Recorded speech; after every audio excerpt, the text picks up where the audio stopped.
Hello students, जय हिंद। आप सभी का स्वागत है आपके अपने यूट्यूब चैनल गुरुकुल गुरु में।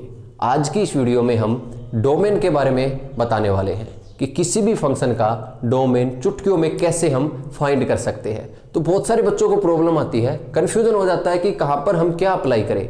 तो उन्हीं बच्चों के लिए वीडियो स्पेशल बनाई गई है, तो वीडियो को एंड तक जरूर देखना और ऐसी ही वीडियो पाने के लिए चैनल को सब्सक्राइब जरूर कर लेना। तो आज हम डिस्कस करेंगे कि कितने टाइप के जो फंक्शन होते हैं उनका डोमेन हम कैसे कैसे, उनके लिए क्या क्या पर्टिकुलर कंडीशन होती है, उनका यूज करके डोमेन कैसे फाइंड कर सकते हैं। तो चलिए स्टार्ट करते हैं। सबसे पहला जो फंक्शन आता है वो हमारे पास नॉर्मल फंक्शन होता है। जैसे फंक्शन हमें कुछ भी दे दिया, f of x is equal to x plus 3 दे दिया, या एक्स माइनस 3 दे दिया, या x square plus 2x plus 1 दे दिया, यानी कि इस टाइप से।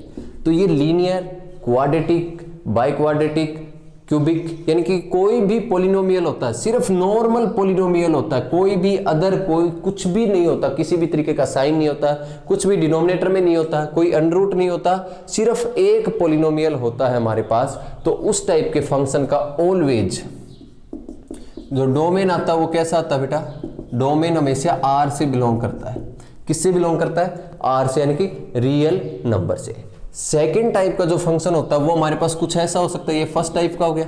सेकेंड टाइप के फंक्शन जो हमने सेपरेट किए गए हैं वो कैसे होते हैं? जैसे 1 अपॉन में समथिंग हो गया, यानी कि समथिंग अपॉन में कोई फंक्शन है हमारे पास, तो एक कंडीशन होती है कि हमें वो वैल्यू वहां से हटानी होती है जहां पर फंक्शन अनडिफाइंड बनता हो। यानी कि जहां पर फंक्शन अनडिफाइंड बनता है तो हमें पता है कि एक ही जगह बनता है। अगर 1 अपॉन 0 आ जाती है या समथिंग अपॉन 0 आ जाती है तब फंक्शन जो बनता है वो क्या बन जाता है बेटा? अनडिफाइंड बन जाता है, यानी कि उसकी हम वैल्यू फाइंड नहीं कर सकते। तो जस्ट उसी x की वैल्यू को या उसी डोमेन की वैल्यू को r में से माइनस कर देंगे, क्योंकि देखो इसका तो हमें पता है f ऑफ x नॉर्मल लिखा था तो उसका डोमेन r था।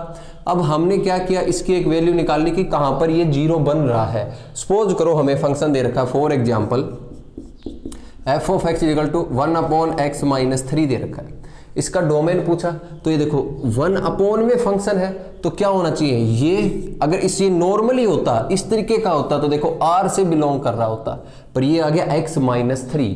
बस ये क्या नहीं होना चाहिए, x minus 3 is not equal to 0 नहीं होना चाहिए, उसके अलावा कुछ भी हो सकता है। तो क्या आ जाएगा, x is not equal to 3। तो इसका डोमेन क्या आएगा? 3 को छोड़ के जो इसका मेन डोमेन था ना उसमें से सारे नंबर। तो कैसे लिखेंगे इसके डोमेन को? हम इसके डोमेन को लिखेंगे बेटा, domain is equal to r minus 3, यानी कि जहां जहां ये 0 होगा वहां उसी पोजीशन को, उसी पॉइंट को हम r में से माइनस कर देंगे। जैसे सपोज करो एक क्वेश्चन ऐसे दे दिया, f of x is equal to 1 upon x minus 3 into x minus 2। अब देखो ये कहाँ कहाँ 0 हो सकता है उसी पॉइंट में निकालेंगे, यानी कि x minus 3 into x minus 2 is not equal to 0। 0 नहीं होना चाहिए, यानी कि ये भी 0 नहीं होना चाहिए, ये भी 0 नहीं होना चाहिए, यानी कि x minus 3 is not equal to 3, sorry is not equal to 0 and x minus 2 is not equal to 0। तो यहां से आएगा x is not equal to 3 और यहां से आएगा x is not equal to 2। तो 2 और 3 नहीं होना चाहिए, r में से बाकी कुछ भी हो सकता है। तो यहां से डोमेन क्या आ जाएगा, r इज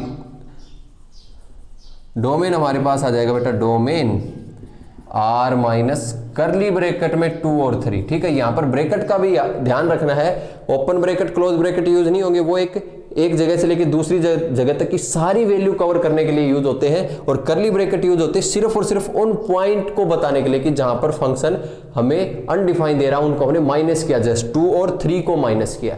क्लियर हुआ? 2 टाइप हो गए, तीसरे टाइप पे चलते हैं अपन। हम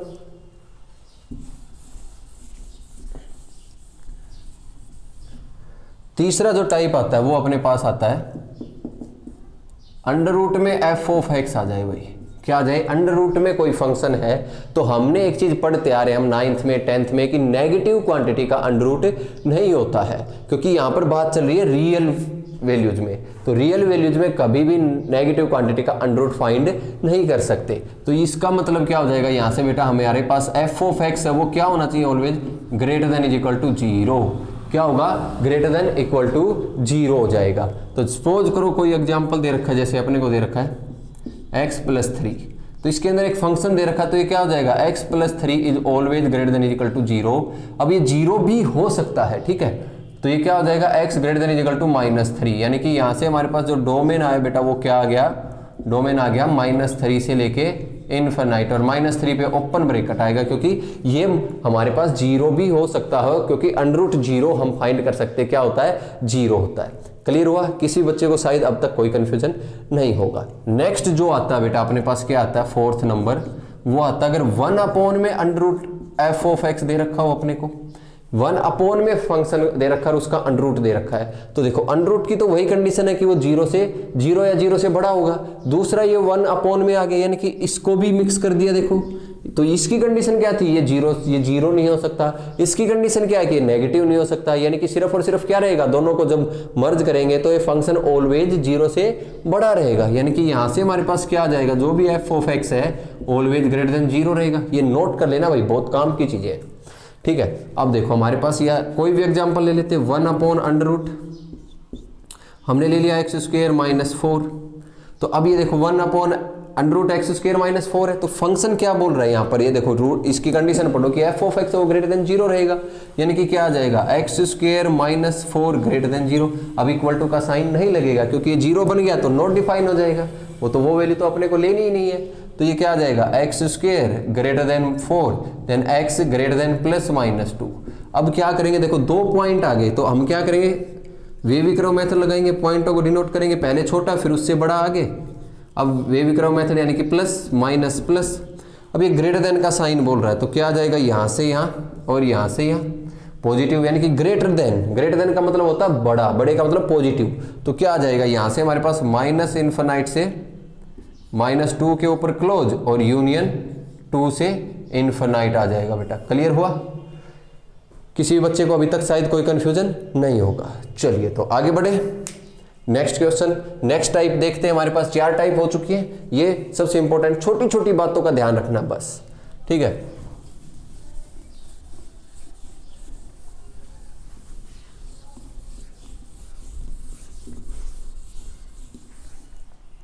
नेक्स्ट जैसे हमें 5th दे रखा हो, अगर इस टाइप में दे रखा हो log of f of x to the base g of x, तो यहां पर log की जो प्रॉपर्टी है वो लग जाएंगे, यानी कि ये क्या होगा, f ऑफ x क्या होगा बेटा, यहां पर f of x greater than 0, g of x भी greater than 0 and g of x is not equal to 1। और इन तीनों का जो सॉल्यूशन आएगा उसका क्या लेना, हमें कॉमन लेना उनका, यानी कि इंटरसेक्शन लेना है, क्योंकि एंड लगा हुआ है यहाँ पर और एंड का मतलब होता है इंटरसेक्शन लेना, तो इन तीनों का हमने क्या लेना, कॉमन लेना है। तो सपोज करो एक एग्जांपल दे रखा log of x - 3 to the base x +2, और हमसे पूछे कि इसका डोमेन बताइए साहब जी क्या होगा।